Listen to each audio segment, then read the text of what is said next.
Et on va enchaîner avec, on va terminer avec Netflix. Les cours du géant du streaming ont rebondi de presque 5% les 5 dernières séances après un passage à vide suite à un appel au boycott formulé par Elon Musk.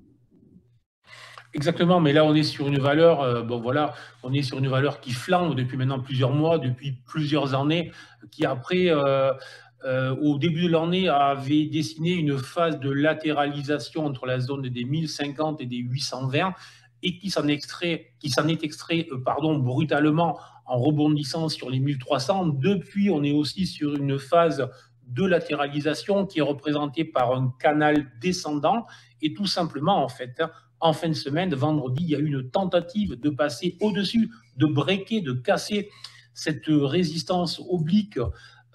Et ben, Trump est venu mettre le holà à tout ça en conseillant aux investisseurs de prendre leurs bénéfices sur cette zone-là. Donc ça veut dire quoi? Ben, ça veut dire qu'à court terme, j'ai une zone dynamique de résistance qui est marquée vraiment par cette oblique descendante. J'ai aussi une zone plus ou moins horizontale autour des 1250, donc j'ai aussi là en fait une double zone de résistance, mais pas du tout comme Nike qui est en tendance baissière depuis 3 ans. Là, je suis sur une valeur qui est en tendance haussière depuis de très nombreuses années.